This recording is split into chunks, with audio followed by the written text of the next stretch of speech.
Fala pessoal, bom dia, boa tarde, boa noite. Sejam bem-vindos aí à nossa aula de redes de computadores do projeto UF 2019 aqui da Amplia, tá? Eu sou o professor Augusto, para quem não me conhece. Então vamos falar um pouco aí sobre a parte de redes de computadores desse concurso que está vindo aí da UF 2019, tá? Então, aqui eu já começo a nossa aula, né, com a bibliografia que eu geralmente sugiro para os alunos, que eu gosto bastante de utilizar, tá? Então, os livros aqui é o livro do Kurouse, né, 6ª edição, Rede de Computadores à Internet, uma abordagem top-down, é um livro muito bom. O outro livro é o do Tannenbaum, Rede de Computadores, 5ª edição. São dois livros que eu utilizo muito quando leciono sobre rede de computadores, são dois livros extremamente completos, tá? Posso dizer que o Tannenbaum complementa bastante o Kurouse, mas se você que não entende muito do assunto rede de computadores, se for perguntar para mim, professor, qual livro eu compro? Se eu fosse comprar um livro para começar a rede de computadores, a começar a entender, eu compraria o livro do Kurouse, tá? Kurouse é muito mais didático quando está falando com o aluno ali, né, que está lendo o livro, tá? Então, é um livro mais didático, é um livro mais tranquilo de ler. Tannenbaum é um livro que tem um arcabouço teórico muito forte, tá? Então, ele tem muito conteúdo, ele mergulha totalmente profundo dentro dos assuntos e a didática do Tannenbaum é um pouco a desejar, tá? Mas é um livro extremamente bom também, extremamente rico, tá? E é um livro bastante cobrado aí dentro dos concursos públicos também, tá? Um outro livro que eu gosto bastante é o do Forozan. É um livro desse tamanho, né? Um livro extremamente completo também. Fala de diversos assuntos que Tannenbaum e Kurouse não contemplam, tá? Esse é um livro completo, é uma bíblia mesmo, tá? É um livro dessa grossura aqui mais ou menos, é um livro muito bom. Então, às vezes, eu tenho certos assuntos, por exemplo, um assunto que a gente vai ver na aula, frame relay. Eu não encontro no Kurouse nem no Tannenbaum. Eu só encontro no Forozan. Então, é um assunto mais específico, né? Então, o Forozan tem esse assunto, tá? E contempla esse assunto, ok? Pessoal, para quem quiser tirar qualquer dúvida desde já, que você tenha começado a ver o vídeo, eu já estou à disposição. Meu e-mail está aqui, ó, professoraugustosantos@gmail.com. Pode mandar um e-mail para mim para tirar qualquer dúvida, ok? Fiquem à vontade e assim que eu puder eu vou responder sem maiores problemas. Pode perguntar qualquer coisa, não tem problema. Ah, mas isso aqui é muito básico. Não tem problema, pessoal. Pode perguntar. O problema é você não perguntar e chegar na prova e ficar com dúvida, ok? Então, olha só. Edital aí 2016-2018. Quais as coberturas dos cargos, né? Primeiro cargo aí, analista de tecnologia da informação, técnico de tecnologia da informação e técnico de laboratório área informática. Pessoal, eu peguei o edital do concurso e fiz um merge de todos esses assuntos. Então, eu estou contemplando todos esses assuntos. Relacionado a redes de computadores, você está apto a fazer o concurso dentro dessas áreas aqui, ok? No edital, a gente está vendo aqui agora a parte 1 do curso. Nós temos 2 aulas, essa é a primeira. Então, temos aí 6 horas de aula, tá? Então, na parte 1, eu contemplei esses assuntos aqui que estão em negrito, tá? Então, nós vamos ver todos esses assuntos e na parte 2 nós vamos complementar, tá? Para não ficar um vídeo também muito extenso para você, ok? Então, já vamos começar. A maioria das questões são da COSEAC, né? São da banca COSEAC, no caso.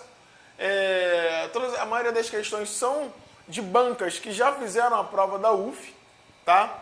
Algumas questões, uma ou outra questão que não for de banca que fez a prova da UF, né? Foi questão realmente utilizadas para enriquecer o conteúdo de coisas no edital que não foram cobradas em provas anteriores, tá? Então todas as questões estão aí para complementar. E elas variam aí, né, de 2009 até os anos mais próximos de agora, tá? São questões antigas, mas questões que caíram no concurso, então a gente tem que ver, tá? E é muito importante desde já ressaltar para você que fazer as provas do concurso, da banca que vai fazer o concurso, é extremamente importante, porque aí você conhece o perfil da banca, você conhece como é que a banca pensa, como é que a banca funciona, tá? Então, desde já é excelente estar fazendo questões relacionadas à banca, tá? Então vamos começar aqui.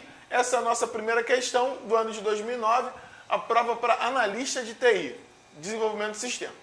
Vamos começar. Os protocolos utilizados para a transferência de arquivos, correio eletrônico, transmissão de notícias pela rede, no modelo de referência OSI, operam na camada D. Então, pessoal, essa questão aqui, ele quer saber se você entende sobre o modelo de referência OSI, né? Para que ele serve, como funcionam, o que faz cada uma das camadas, tá? Então, você aí, como a gente sempre combina, para o vídeo, responde a questão e a gente vai explicar depois se você errou ou se você acertou, a gente vai complementar com informação que você já tem, tá? Desde já eu digo para vocês, o slide está bem com conteúdo bastante vasto, tá? Como alunos que já me conhecem e assistem a minha aula, eu deixo o slide com bastante informação para que vocês não tenham que perder tempo procurando na internet ou lendo em algum outro lugar. É claro, se você tiver tempo para ler uma bibliografia, ler um conteúdo mais vasto, né, com um conteúdo de um livro, por exemplo, que você consegue se contextualizar, às vezes até mais, né? É válido também, pessoal, mas o slide aqui está contemplando tudo que você precisa saber para a prova da UF, ok? Então vamos lá. Qual é a resposta dessa questão? A resposta é a camada de aplicação, né, pessoal? Então a gente estava falando ali, transferência de arquivos, por exemplo, FTP, correio eletrônico, SMTP, ok? Então explicando um pouquinho, né, o que Tannenbaum diz sobre o modelo de referência OSI. Né? O que é um modelo de referência OSI? Então, o modelo de referência OSI foi um dos primeiros modelos, né, padronizado aí pela ISO, International Standards Organization. Né? Então, foi o primeiro passo em direção à padronização de protocolos usados em várias camadas. Tá? Então, o modelo OSI ele tinha como objetivo realizar a interconexão de sistemas abertos, tá? Interoperabilidade entre sistemas abertos. Então, criou-se uma padronização de forma que redes de computadores diferentes e dispositivos pudessem se interconectar, se comunicar. Então, a ISO, né, que é uma entidade relacionada à padronização, criou um modelo de referência OSI, tá? Então, aqui é importante observar, falando um pouquinho do modelo OSI, é que o modelo OSI não é uma arquitetura de rede, pessoal. Por que ele não é uma arquitetura de rede? Porque ele não especifica os serviços e protocolos exatos que devem ser usados em cada camada. Ele simplesmente informa o que cada camada deve fazer, tá ok? Então, esse é o modelo de referência OSI. Passou-se ao longo do tempo, né, depois da ARPANET, a ARPANET deu certo, escalou, né, e conseguiu se desenvolver. Depois surgiu o modelo TCP/IP, beleza? Mas vamos lá, vamos seguindo a nossa aula e a gente vai falar um pouco mais sobre ele também. Aqui eu mostro para vocês essa figura aqui, que elucida as 7 camadas do modelo OSI. Importante observar, né? Entre as camadas do modelo OSI, nós temos que saber o seguinte: a camada inferior sempre presta serviços à camada superior, ok? Tendo isso em vista, a gente sabe que entre as camadas do modelo, a gente tem uma interface, pessoal, tá? Entre as camadas do modelo, nós temos uma interface. É por intermédio dessa interface que a camada inferior presta serviços à camada superior, tá? E pensando aqui, né, como se nós estivéssemos em 2 hosts diferentes, ok? Para o aluno mais atento, vai observar que entre 2 hosts diferentes a gente tem uma linha tracejada, né? E entre as camadas a gente tem uma linha contínua. É como se a gente quisesse uma abstração, como se a gente tivesse uma abstração entre esses dois hosts, beleza? É claro que uma camada de aplicação aqui não vai se comunicar com outra camada de aplicação diretamente, né? Por isso que tem a linha pontilhada, está virtualizado isso. Mas o que ele quer dizer aqui? Que quando uma informação sai da camada de aplicação de uma máquina, de um host, ela vai se passando por todas as camadas, tá? Até chegar à camada física e depois essa informação chega até a camada de aplicação do outro host, ok? Por isso que ele diz que entre as camadas eu tenho o mesmo protocolo, tá ok, pessoal? O mesmo protocolo. Uma outra coisa importante a saber aqui, né? Saber as camadas em si, que a camada 1 é a física, a camada 2 é enlace de dados, a camada 3 é a camada de rede, a camada 4 é a camada de transporte, 5 sessão, 6 apresentação e 7 aplicação. Pessoal, por incrível que pareça, no nosso dia a dia, para quem trabalha com TI, fazer troubleshooting de resoluções de problemas relacionados à rede de computadores é extremamente importante saber onde a informação está passando em cada uma dessas camadas, tá? Então, dentro da camada física, né, e todas as outras camadas, a gente tem uma unidade de protocolo que situa-se em cada uma dessas camadas, beleza? Na camada física a gente tem o bit. Então na camada física nós temos o bit. Na camada de enlace a gente tem o quadro, né? Essa unidade de protocolo chamada de PDU, em inglês Protocol Data Unit, tá? Unidade de dados de protocolo. Cada uma dessas camadas tem essa unidade de dados de protocolo. Então, repetindo, a camada física é o bit, a camada de enlace é o frame ou o quadro, a camada de rede é o pacote, tá? Se nós estivéssemos falando de rede de datagramas não orientada à conexão, nós também poderíamos falar de datagramas, tá? Na camada de transporte, a PDU inerente à camada de transporte é o segmento. Na camada de aplicação, nós temos a mensagem. Ok, pessoal? Tranquilo isso aqui? Entenderam bem? Vamos lá. O que eu quero dizer aqui, né? Mais ou menos o que eu já disse no slide anterior, mas só reiterando. Nessa figura aqui, que é uma figura que eu tirei do Kurouse, a gente mostra aqui hospedeiros, roteadores e comutadores na camada de enlace. Cada um contém um conjunto diferente de camadas, refletindo suas diferenças em funcionalidade.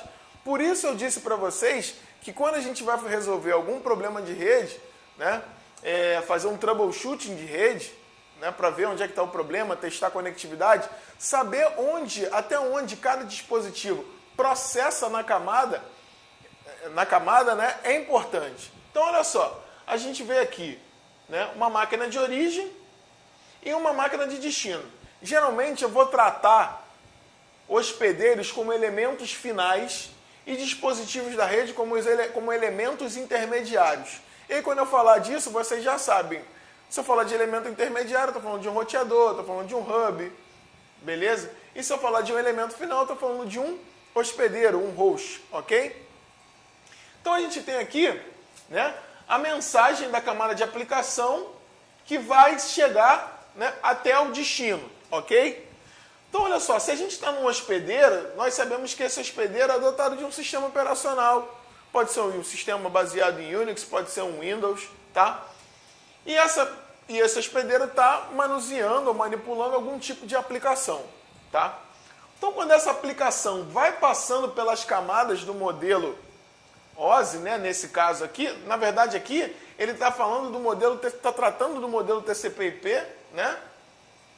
Que ele oculta as camadas de apresentação e sessão. Nós vamos ver isso aqui, beleza? Ele passa a mensagem, que é a PDU da camada de aplicação, certo? Essa PDU da camada de aplicação entra no segmento, que é a PDU da camada de transporte, como payload, como dado, tá?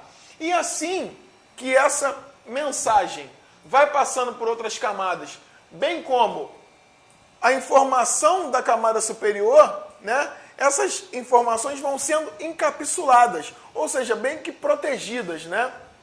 Então, sempre uma informação da camada superior entra como dado na camada inferior, ok? Até ela entrar na camada física, tá? Passar pelos elementos intermediários e chegar ao destino, beleza? Então, nós temos aqui, né, o segmento, né, o header H aqui, o header da camada de transporte, que tem a PDU, a camada de a mensagem, no caso. A gente tem aqui o header da camada de rede, né? Temos aqui o header da camada de transporte e a mensagem, que agora são PDUs da camada de datagramas. Nós podemos bem observar aqui que essa mensagem, né, esse datagrama que está vindo por aqui, ele é processado dentro de um comutador da camada de enlace até a camada 2, tá? Então, camada física e camada de enlace. E se observarmos bem no roteador, ele é processado até a camada de rede. Por quê? Porque o switch é um equipamento de camada 2, é um equipamento que processa quadros, ok? Enquanto o roteador é um equipamento de camada 3, que processa, né, até a camada 3, até a camada de rede, tá? E quando essa informação chega ao destino final, ela vai sendo desencapsulada, né, e demultiplexada também.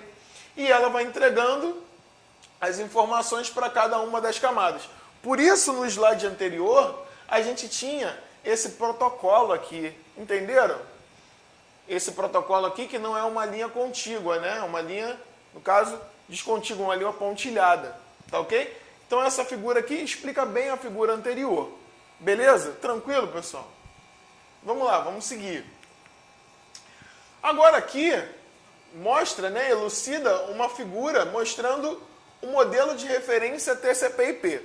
Note que aqui nós não temos algumas camadas do modelo OSI, de referência OSI. Então a gente aglutinou aqui na camada de enlace a camada que era física no modelo OSI, né? E também tiramos, ausentamos aqui a camada de sessão e apresentação. E todas as outras camadas, meus amigos, elas realizam a mesma coisa que realiza-se nas camadas do modelo OSI, tá? Qual é a diferença aqui? A diferença é que no modelo TCP/IP ausentou-se as camadas de sessão e apresentação devido a essas camadas terem sido aglutinadas na camada de aplicação. Os projetistas, quando fizeram essa camada, né, aglutinaram ou ausentaram essas camadas, eles pensaram, pô, eu tenho aqui informações redundantes que a camada de aplicação já pode estar fazendo. A minha própria aplicação já é capaz de fazer o que essas camadas fazem. Então elas se ausentaram, né, foram ausentadas do modelo TCP/IP, ok? Importante observar que a gente está vendo uma figura aqui do Tannenbaum, tá? Então, o Tannenbaum já chama a camada de enlace, já começa com a camada de enlace, né? E algumas bibliografias geralmente chamam aqui a camada de enlace de um outro nome. Então preste atenção, a gente está aqui com uma bibliografia do Tannenbaum, ok? Aqui eu só queria detalhar mais para vocês o que cada uma das camadas do modelo OSI faz, ok? Então a gente tem ali a camada física, né? A camada física é a camada conhecida por transportar bits brutos, né? A camada física ela quer garantir que um bit enviado como 1 chegue como 1 e um bit enviado como 0 chegue como 0, tá? Então ela move bits de um hospedeiro até outro. A camada de enlace, né? O que ela faz? Ela move quadros também, né? Ela pega esses bits da camada física que chegam, esse fluxo de bits da camada física e realiza o enquadramento desse fluxo de bits, ok? O que é esse enquadramento? Transformar esses bits em quadros, ok? Então, uma preocupação da camada de enlace, né? E uma das suas principais funções é fazer o controle de fluxo dentro dessa camada, o controle de erros, responsável pelo controle de erro, né? A gente tem algumas técnicas de controle de erro, tá? Geralmente no trailer do header, do cabeçalho, né? Do quadro, fica lá no finalzinho, que é o CRC, verificação de 16 bits, soma de verificação na internet, tá? O bit de paridade também, paridade par ou ímpar, beleza? Então ela faz o controle de fluxo, controle de erro e o acesso ao meio, né? Lembrando também, importante, que a camada de enlace ela é dividida em duas subcamadas. Primeiro é a camada MAC, que é o Media Access Control, tá? Que fica um pouquinho abaixo, mais próximo da camada física, e a camada LLC, que fica mais próximo à camada de rede. Mas essas duas subcamadas estão dentro da camada de enlace, ok? A camada de rede. A camada de rede, ela lida, né, com com o roteamento desses pacotes, né, ou datagramas que circulam na internet. Geralmente, quando nós falamos de datagramas, especialmente na internet, a gente pensa no protocolo IP, tá? Por que o protocolo IP? Porque o protocolo IP é o protocolo mais utilizado dentro da internet e ele é um protocolo não orientado à conexão, tá? O protocolo IP costuma-se dizer que ele faz o melhor esforço, beleza? E ele não garante nada, tá? Então, nós costumamos dizer que o protocolo da internet, o protocolo IP, lida com datagramas. Então, se ele é IP, ele é não orientado à conexão. E quando nós falamos de rede de datagramas, falamos de rede não orientada à conexão, tá? Então, a camada de rede é extremamente importante, né? Principalmente dessa parte dos algoritmos de roteamento, no que concerne encontrar o caminho mais curto, tá? Então, essa é a camada de rede. A camada de transporte é a camada que transporta segmentos fim a fim. Quando falamos de camada de transporte, falamos dessa palavra, né, fim a fim. Quando nós queremos falar de camada de transporte, geralmente a gente fala da interação entre máquinas de origem e máquinas de destino. Por isso fim a fim, né? Porque ela trata de processos, beleza? Ela trata de processos dentro do sistema operacional. Por isso ela é dita fim a fim, porque são processos se comunicando, tá?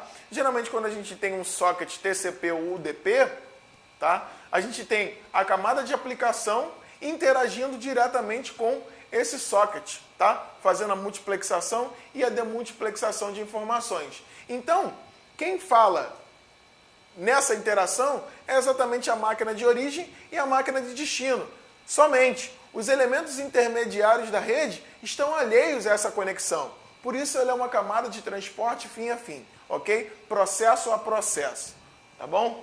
A camada de sessão, né, permite o estabelecimento de sessões entre usuários.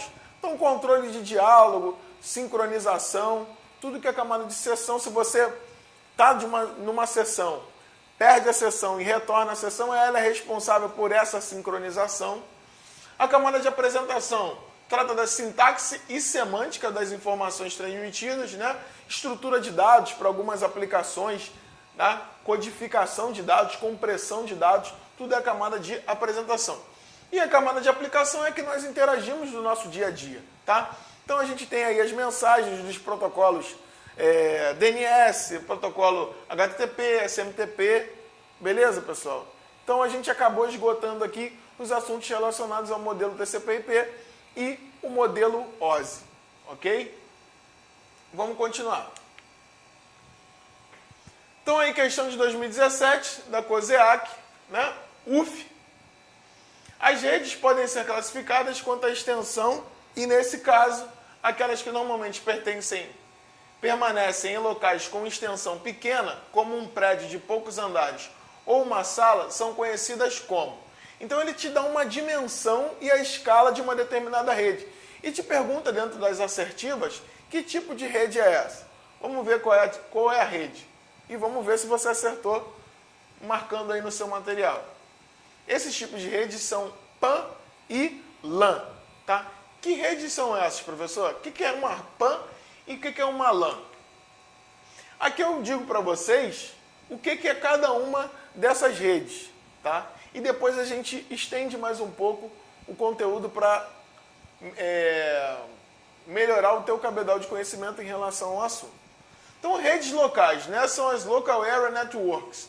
Geralmente, rede local é uma rede que você tem dentro da tua residência.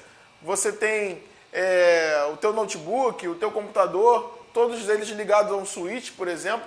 Essa é uma rede local, tá? Então a gente tem aqui, dentro e próximo de um único prédio, uma residência, um escritório ou uma fábrica. São redes locais. Redes pessoais, né? São as redes que permitem que dispositivos se comuniquem com o alcance de uma pessoa.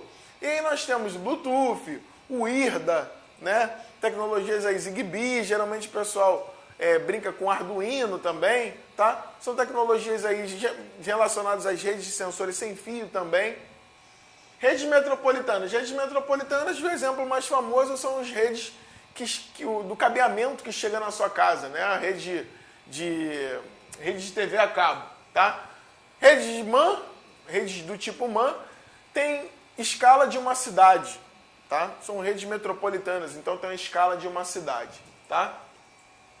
Redes a longa distância são as WAN, né? Wide Area Network, tem a dimensão, uma área geográfica de país ou de continente, tá? E as redes interligadas são as internets em si, né? Então, sempre quando a gente fala de internet, a gente tem que falar com I maiúsculo. Então, são redes interligadas, são internet. Então, vamos lá. As redes pessoais, né? As redes pessoais, como eu falei, são as redes que conectam periféricos, né? São redes sem fios que conectam periféricos no alcance de uma pessoa. Então, o exemplo mais famoso que eu posso dar em rede sem fio são as redes Bluetooth, né? Nós utilizamos sempre a rede Bluetooth quando nós estamos lá com o nosso fone de ouvido, né? Estamos fazendo algum exercício ou escutando alguma música e não tem um fio, né? As redes sem fio do tipo Bluetooth são conhecidas como rede 802.15.1. Elas funcionam em um modo ad hoc, tá? Que é um modo conhecido como um modo não infraestruturado, ou seja, o que é um modo não infraestruturado? É que a gente não tem um centralizador, a gente não tem um AP, por exemplo, fazendo a centralização de informações, tá? Então a gente tem um modo ad hoc. O nosso celular, por exemplo, se comunica com o nosso fone de ouvido e somente os dois, a interação é entre os dois. Só que na tecnologia Bluetooth, a gente tem um protocolo aí, protocolo de revezamento, né? Chamado de protocolo de polling, tá? Protocolo poleado. E a gente tem um sistema de mestre e escravo. Então o Bluetooth funciona dessa forma, né? Ele funciona igual uma tecnologia Time Division Multiplexing, que é o TDM, tá? Então ele dá slots de tempo de acordo com a quantidade de dispositivos que eu tenho na rede, para que esses dispositivos consigam funcionar. Ele é muito bom, funciona, mas o grande problema dessa tecnologia é se o mestre morrer. Se o mestre morrer, se ele simplesmente não funcionar mais, a rede cai. Então esse é um problema do protocolo aí mestre-escravo do Bluetooth. Mais informações do Bluetooth, né? Ele funciona aí numa frequência de rádio de 2,4 GHz, tá? Velocidade de dados aí, de acordo com a bibliografia, 4 megabits por segundo. São redes ad hoc, que eu já falei para vocês, e quando nós temos dispositivos Bluetooth dentro de uma rede, nós chamamos essa rede de piconet ou picorrede, tá bom? E a tecnologia IRDA, né? Que é Infrared Data Association, né? Então é uma associação de fabricantes responsáveis pelo desenvolvimento de um padrão utilizado nos transmissores infravermelho. Pessoal, são as redes infravermelho, tá? São chamadas aí de tecnologia IRDA, tá? Infrared Data Association. As redes locais nós já falamos, né? Geralmente são redes particulares, é a rede aí que você tem dentro da sua casa, tá? Então ela opera dentro e próxima de um único local, tá? Elas têm restrição em tamanho, beleza? Geralmente os cabos que nós utilizamos são cabos de categoria, hoje em dia, né, categoria 5, 5E, que tem um alcance aí de 100 metros, tá?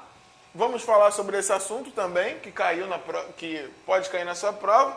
Então, como eles são cabos de par trançado, né, a gente tem algumas particularidades em relação a esses cabos, né? Ele diz aqui, né? Significa que o tempo de transmissão, no pior caso, é limitado e conhecido com antecedência. São cabos menores, né? Então a gente sabe com antecedência o tempo de transmissão dentro dessas redes, tá? Como são cabos de par trançado, nós não temos muitos problemas como nós teríamos, por exemplo, numa rede broadcast, Wi-Fi, uma rede sem fio. Os cabos de par trançado são muito menos problemáticos do que a tecnologia sem fio, que é broadcast, tá? E aí a gente já livra bastante problemas. Então, as LANs com fio já trabalham com velocidade de 100 megabits a 1 gigabit por segundo. Então, vale ressaltar que quando nós temos redes de 100 megabits por segundo, tá? Nós tratamos com cabos Cat5 e Cat5e, geralmente, tá? Na maioria das vezes. E essas redes de 100 megabits por segundo são conhecidas como Fast Ethernet. As redes de 1 gigabit por segundo são conhecidas como Gigabit Ethernet, ok? Elas têm um baixo atraso, né, de transporte de dados e, como eu já mesmo ressaltei, são redes que ocorrem poucos erros, tá ok? E essas LANs já chegam aí a operar até 10 gigabits por segundo. Se é uma LAN de 10 gigabits por segundo, ela é uma 10 gigabit Ethernet, ok? Todas essas LANs, a Fast, a Giga e a 10 gigabit Ethernet, têm as suas particularidades, ok? Mas só que todas elas conseguem se interoperar umas com as outras, tá?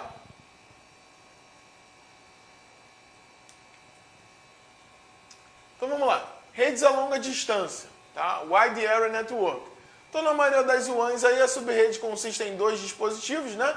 2 componentes dentro dessas redes, tá? São as linhas de transmissão e os elementos de comutação, que nada mais nada menos que são os elementos intermediários, tá? Geralmente esses elementos intermediários são na maioria das vezes roteadores, ok? Que fazem a interligação dessas redes, tá? Aqui, pessoal, quando eu estava falando sobre as redes Fast Ethernet, Gigabit Ethernet, 10 Gigabit Ethernet, importante ressaltar, né? História para você saber. Quando a I3E começou o desenvolvimento, né? E a escala dessas redes, porque antes de tudo a gente tinha a Ethernet clássica, né? Que funcionava de 3 a 10 megabits por segundo, cabo coaxial, muitas colisões, certo? Depois nós fomos evoluindo para primeiro Fast Ethernet, Gigabit Ethernet e 10 Gigabit Ethernet. Então todas essas redes elas têm particularidades entre si, mas uma preocupação constante da I3E foi que todas essas redes mantivessem a sua compatibilidade. Tá ok, pessoal? Essa palavra que eu queria lembrar ficou na minha cabeça, na ponta da língua, mas estou aqui falando para você que é a compatibilidade. Então, continuando aqui, né? A gente nas redes do tipo WAN, a gente consegue fazer esse tipo de rede, geralmente os escritórios, né? As infraestruturas dentro de determinadas companhias ou empresas, elas precisam utilizar uma infraestrutura compartilhada, tá? E um exemplo que o Tannenbaum gosta de dar para fazer essa conexão desses escritórios dentro da internet, até, por exemplo, uma pessoa que pode trabalhar de casa, por exemplo, que queira fazer um home office, a gente pode usar essa infraestrutura da internet, né, essa infraestrutura compartilhada dentro dos ISPs, né, que os ISPs, os provedores de serviço, fornecem. A gente poderia utilizar, por exemplo, uma VPN, tá? Nesse caso. Então a VPN é uma rede que funciona dentro de uma rede insegura, né? A rede de internet, a internet é uma rede insegura, tá? E nós conseguimos conectar, por exemplo, a nossa casa, né, ao nosso trabalho, por exemplo, ou filiais diferentes, por exemplo. Vamos supor que nós tenhamos uma matriz de uma determinada empresa e filiais dessa matriz. Então a gente consegue conectar essas filiais a uma matriz, por exemplo, utilizando a rede insegura. Qual é a característica da VPN? A VPN é uma rede virtual criptografada. Então nós utilizamos login e senha e além disso ela tem criptografia. Ela forma um túnel criptográfico de modo que impossibilite um hacker, por exemplo, né, um cracker, causar qualquer tipo de problema, fazer um ataque man in the middle, por exemplo, tá? Subverter essa rede, tá? Então a gente aí para utilizar as VPNs, as redes virtuais privadas, nós utilizamos a infraestrutura da internet. E a segunda variação, que eu já disse para vocês também, é que dentro das WANs nós geralmente utilizamos um provedor de serviço. A gente contrata um provedor de serviço, né, exatamente para utilizar a infraestrutura que esse provedor de serviço está disponibilizando. Mas só que essa disponibilização não é gratuita, né? Geralmente nós pagamos um provedor de serviço, tá? E esses provedores de serviço são conhecidos como os ISPs da internet, tá? Nós mesmos na nossa casa, né, pagamos um provedor de serviço para que nós tenhamos a nossa internet ADSL dentro da nossa casa, ok? Aqui eu estou elucidando, né, como é que funciona uma rede WAN, tá? Aqui ele mostra um continente, né, rede do cliente, um roteador, ele se comunicando por linhas de transmissão. Tá? Claro que esse é um exemplo básico, um exemplo simplista, mas elucida bem o conteúdo da nossa aula. Tranquilo, pessoal? Estão entendendo? Posso prosseguir aqui? Qualquer dúvida, reitero, pessoal. Mandem e-mail, não fiquem com dúvida, ok? Próxima questão. Redes de computadores também podem ser classificadas de acordo com as distâncias físicas entre seus elementos ativos, em ordem crescente de proximidade ou áreas de abrangência. Essas redes são chamadas de... Então, olha só, ele quer que você analise cada uma das assertivas, tá? E consiga diferenciar a ordem crescente dessas redes. Beleza? Dá a resposta para mim aí, marca no seu material e vê se você acertou.